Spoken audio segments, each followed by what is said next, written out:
নতুন নতুন বিষয় নিয়ে নতুন নতুন জ্ঞান অর্জন করার জন্য ওয়ার্ডস টু লিভের ক্লিপস চ্যানেলের সাথে থাকুন। সরকারকে এই বিষয়ে আরেকটু সচেতন হতে হলে কি করা উচিত? মানে এই যে এই অ্যাওয়ারনেসটা শুধু যারা অ্যাট্যাক করছে বা যারা ভিকটিম তাদের ক্ষেত্রে না, সামাজিকভাবে আমরা যারা নিজেদেরকে সাধারণ সুন্দর মানুষ বলি, বুদ্ধি জ্ঞান সম্পন্ন মানুষ বলি, আসলে কতটুকু বুদ্ধি জ্ঞান সম্পন্ন মানুষ আমরা সবাই আমি জানি না, কিন্তু বলছি তো সেই জায়গা থেকে আপনার কি মনে হয় যে সরকারের এখানে আসলে কতটুকু এগিয়ে আসা উচিত একটু অ্যাওয়ারনেসটা ক্রিয়েট করার জন্য কোন কোন ক্ষেত্রে? কারণ আপনি অনেক বছর যাবৎ কাজ করছেন, সেই জায়গা থেকে আপনি অনেকটাই বিস্তারিত বলতে পারবেন বা কিছু কোর জায়গাগুলো পয়েন্ট করে আপনি বলতে পারবেন, যেটা হয়তো আমি বলতে পারবো না, যেটা আপনার এই জায়গায় যারা যায়নি তারা বলতে পারবে না। এই জায়গায় আপনার কি বলার আছে আপা? 2000 সাল থেকে অনেক বেশি অ্যাসিড অ্যাটাকটা বেড়েছিল। বছরে প্রায় 400 থেকে 500 মানুষ আক্রান্ত হতো।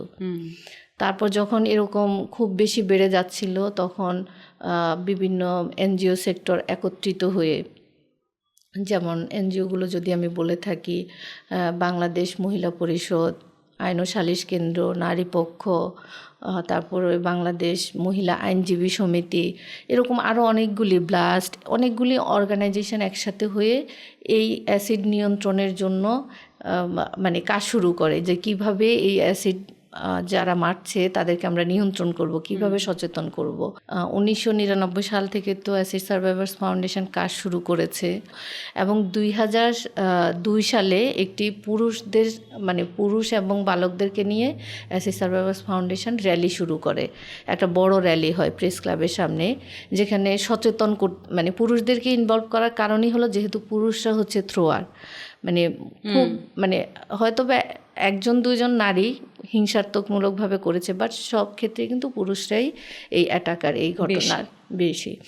তো তখন একসাথে মিলে সবাই মিলে কাজ শুরু করে এবং সরকারেরও একটা, সরকারের সাথেও অন্যান্য যে এনজিওগুলো আছে, এই অ্যাসিড সার্ভাইভার্স ফাউন্ডেশন সহ 2টি আইন প্রণয়নের জন্য সরকারকে চাপ প্রয়োগ করে। তখন সরকারও আসলে এই আইন রিফর্ম করার জন্য একমত পোষণ করে। একটি হচ্ছে অ্যাসিড কন্ট্রোল, অ্যাসিড নিয়ন্ত্রণ আইন, আর একটি হচ্ছে অ্যাসিড অপরাধ মানে অ্যাসিড ক্রাইম, যেটা ক্রাইম অ্যাক্ট, মানে এক ক্রাইমটাকে বন্ধ করার জন্য এই 2টি আইন হচ্ছে প্রণয়ন হয় 2002 সালে। তারপর থেকে হচ্ছে এই অ্যাসিড ঘটনাটা কমতে শুরু করে। এখনও ঘটনাটা ঘটছে। গত 2-3 বছর ধরে আমরা যদি আমাদের স্ট্যাটিস্টিক্সটা দেখি, সেটা হচ্ছে যে বছরে প্রায় 30-এর মধ্যে এখনও আছে। লাস্ট ইয়ার 2022 সালে আমাদের 29 জন আক্রান্ত হয়েছে। ঘটনা হচ্ছে 18টি গত বছরে। এটা কি শুধু আমাদের বাংলাদেশে? সারা বাংলাদেশে, যেখানে হচ্ছে পুরুষ হলো 11 জন, নারী হলো 16 জন এবং শিশু আছে এর সাথে। শিশুরা যেহেতু মায়ের সাথে ঘুমায়, এবং আসলে যারা অ্যাটাক করে না, তাদের একটা মেন্টালিটি থাকে যে ওই পরিবারের মেয়েটাকে মারা মানে ওই পরিবারটা ধ্বংস হয়ে যাওয়া। হ্যাঁ, এবং জায়গা জমি নিয়ে বিরোধ হয়, কিন্তু নারী হচ্ছে অ্যাটাক হচ্ছে।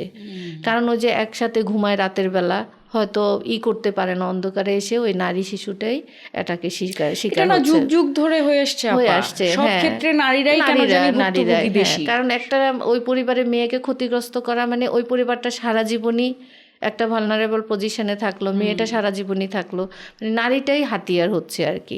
এখনও আমাদের রেশিওটা তাই, মানে শুরু থেকে আমাদের স্ট্যাটিস্টিক্সেও রেশিওটা হচ্ছে নারীর সংখ্যা হলো 80% আর বাকি 20% হলো পুরুষ এবং শিশু আক্রান্তের শিকার। Subscribe to Words to Live and don't forget to press the bell icon.